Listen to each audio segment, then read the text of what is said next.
Olá pessoal, meu nome é Caio Oliveira. Nesse vídeo vamos ver a preocupação do governo brasileiro e do governo sul-africano em fortalecimento militar e econômico de ambos os países. Vamos para o vídeo. Em outras notícias, o presidente brasileiro Lula da Silva pediu ao seu homólogo sul-africano, Cyril Ramaphosa, para fortalecer a cooperação em defesa, ao mesmo tempo em que alertou que ambos os países estavam vulneráveis a invasões estrangeiras. Tanto Lula da Silva quanto o visitante Cyril Ramaphosa têm sido críticos em relação à guerra contra o Irã travada pelos Estados Unidos e Israel. Mas eu não sei se o camarada Ramaphosa percebe que, se não nos prepararmos em termos de defesa, um dia desses alguém vai nos invadir. Ramaphosa observou que o Brasil estava muito mais avançado do que a África do Sul em defesa e aviação, acrescentando que ambos têm muito a aprender um com o outro. Em defesa e aviação, vocês estão muito mais avançados. E temos muito a aprender uns com os outros. E também temos muito a mostrar para vocês. África do Sul e Brasil são membros do grupo BRICS de Nações Emergentes, que o presidente Trump rotulou como anti-americano. O bloco também inclui China, Rússia e Irã, entre outros.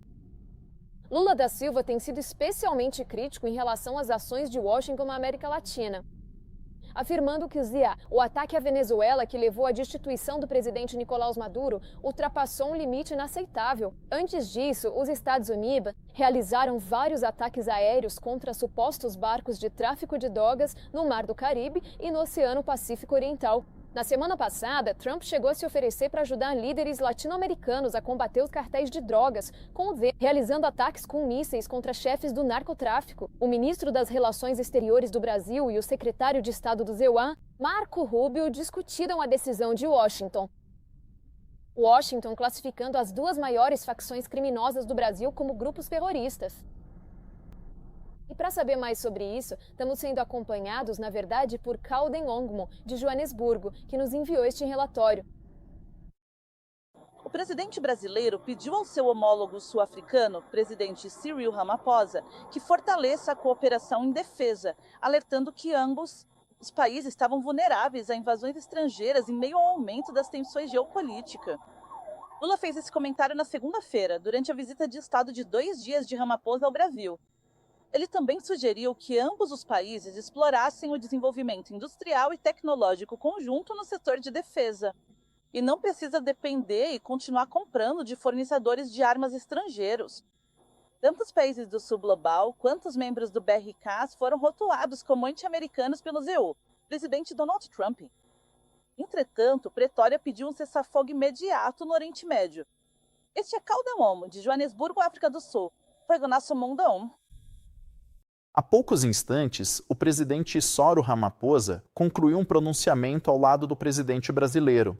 Esta é uma visita bilateral de Estado de 2 dias, com o objetivo de acelerar os acordos já existentes para garantir que a cooperação comercial, entre outros aspectos, atinja todo o seu potencial. Apenas 10% do potencial de comércio entre a África do Sul e o Brasil é atualmente explorado. O presidente Cyril Ramaphosa incentivou tanto o Brasil quanto a África do Sul a aproveitarem ao máximo a parceria estratégica firmada em 2010 para fortalecer as relações diplomáticas, políticas, econômicas e comerciais entre os dois países. Ramaphosa está no Brasil em visita de Estado. A convite do presidente Luiz Inácio Lula da Silva, Patrick Bond, que é professor distinto e diretor do Centro de Mudança Social da Universidade de Joanesburgo, está conosco agora no estúdio. O Brasil é um país incrivelmente grande?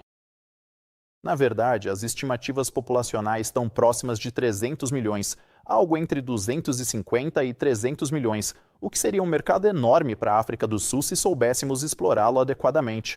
Mas, assim como a África do Sul, as dificuldades relacionadas à desigualdade e ao desenvolvimento desigual também afetam o país, tornando difícil aproveitar todo esse potencial. África do Sul e Brasil são parecidas em muitos aspectos, inclusive nesse. O que realmente será necessário para que o potencial dessa relação se concretize? Obrigado por me receber, Oliver. É ótimo estar aqui com você e um oi para os espectadores.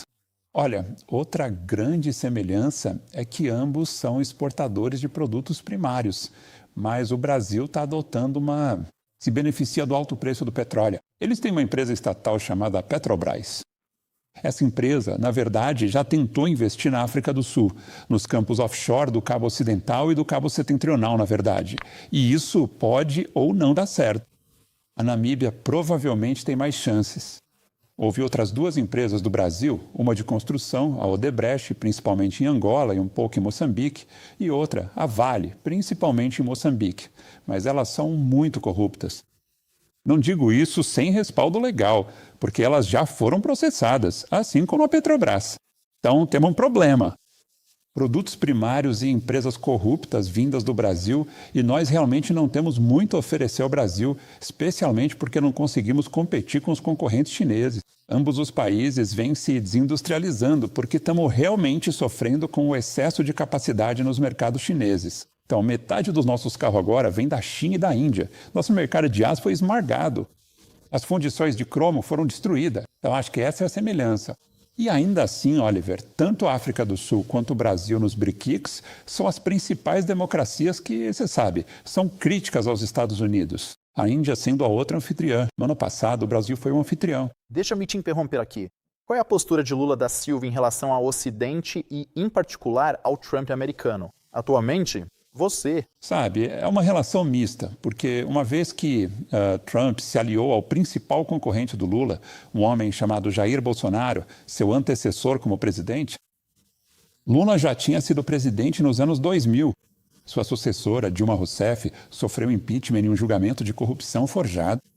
Mas então, quando Bolsonaro assumiu de 2019 a 2022 e depois, em 2023, tentou dar um golpe, bem, ele foi preso. E foi a isso que Trump reagiu, dizendo que queria tarifas de 50% sobre as exportações brasileiras para o EUA. E o Brasil tinha um déficit comercial com os Estados Unidos. Então foi meio sem sentido Trump fazer isso. Foi pura retaliação política para punir Lula. E isso é semelhante ao que aconteceu na África do Sul, com a alegação de que há um genocídio branco, que de alguma forma existe algo. Crítica dos Estados Unidos. Racismo. Talvez houvesse algo de verdade nisso. Mas acho que o principal para o Brasil é que agora ele poderia assumir uma liderança muito maior na oposição aos Estados, enquanto caminha para a guerra de Israel contra o Irã e contra muitas normas do direito internacional. E o dilema é que, se você pensa que o Brasil está conectado aos Estados Unidos, de muitas maneiras, mas também está conectado a Israel, através da Petrobras, com seu fornecimento de 9% do petróleo, assim como a África do Sul, através da Glencore e da African Rainbow Minerals, através do carvão. Então, temos muitas complicações. Eu só espero que, nessa reunião privada, possa haver algum caminho a seguir. Em setembro passado, o Brasil tentou realizar uma reunião de tarifas dos BRCs. O Brasil sediou o BRICS no ano passado e não deu certo. Não saiu nada daquela reunião que dissesse ao Trump: você precisa parar com as tarifas. Na verdade, foi só o Supremo Tribunal algumas semanas atrás.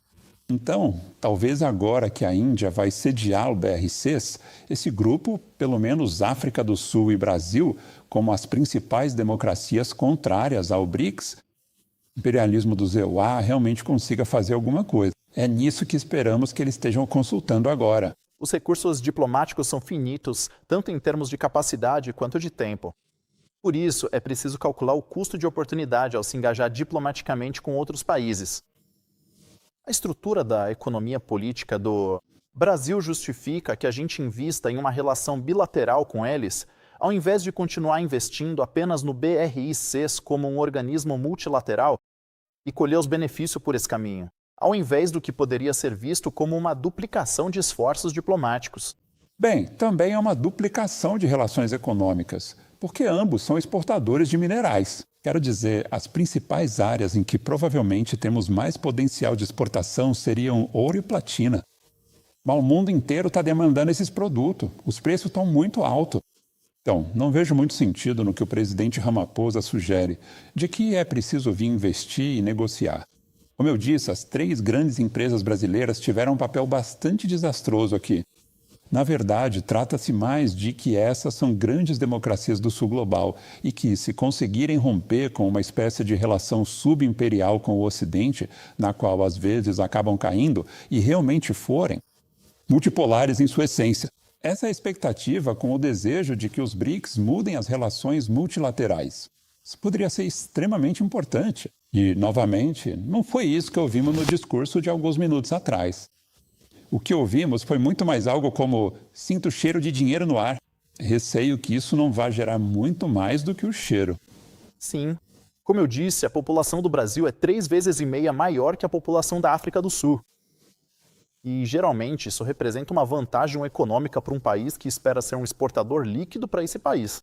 Existe algum produto fabricado pela África do Sul que o Brasil possa precisar e do qual possamos nos aproveitar neste momento? Não, na verdade é o contrário. E no ponto básico que você mencionou antes, a África do Sul é o país mais desigual do mundo. E nós ultrapassamos o Brasil em 1994, que até então era o mais desigual. O que o Lula fez foi aumentar o salário mínimo e criar o Bolsa Família, um benefício social. Então, a desigualdade diminuiu lá enquanto aumentou aqui. Nesse sentido, o que vejo o Brasil potencialmente conseguindo fazer é reativar suas atividades econômicas de baixo para cima. Acho que precisamos fazer isso também, mas a desigualdade extrema em um lugar como este e o perfil das indústrias de exportação, que ainda são baseadas em mineração e petroquímica, isso é só uma duplicação do que o Brasil já tem, exceto pelo ouro e pela platina. E, novamente, se enxergarmos esses países como grandes aliados em potencial para promover a democracia mundial, espero que seja aí que esteja o foco deles, e não em jogos sobre empresas que podem ou não conseguir fechar negócios. Na minha opinião, não tem muita coisa ali. Como você mitiga o risco de interrupções globais? O Brasil está tão vulnerável à guerra no Oriente Médio quanto a África do Sul está neste momento. E você esperaria que seus principais parceiros comerciais, como queremos que eles se tornem, não fossem tão vulneráveis? Sim, quero dizer, a Petrobras, a grande empresa de petróleo, vai se beneficiar com o petróleo bem acima de $100 o barril, enquanto nós estamos importando esse petróleo. Então, obviamente, esse seria um ponto onde você esperaria que relações que simplesmente atravessam o oceano de navio. Mas eu me preocuparia, no entanto, se continuarmos tão dependentes. E a Petrobras chega e faz perfuração de petróleo offshore e, especialmente, de gás na costa oeste e talvez até na Namíbia. Isso pode tornar o tipo de relação que temos com as multinacionais do petróleo, que não são nada bonitas. Quero dizer, elas tendem a envolver mudanças climáticas, emissões e corrupção, além de destruição ecológica local. Então, a Petrobras, porque o Brasil cediu a cúpula do clima no ano passado. Isso é realmente um grande problema para o presidente Lula, especialmente para nós. Acrescentamos que eles estão exportando petróleo para Israel em um momento em que estão ocorrendo genocídios e esta guerra terrível. Sim, e claro, a Bacia Laranja continua sendo controversa, pelo menos nos tribunais. Aqui o é. Sim. Deixaremos o problema de lado. Obrigada. O professor Patrick Bond é da Universidade de Joanesburgo. Então, pessoal, que acharam do vídeo? Deixa a opinião de vocês nos comentários, se inscrevam no canal, ativem o sininho, deixem um like, compartilhem, comentem e até o próximo vídeo.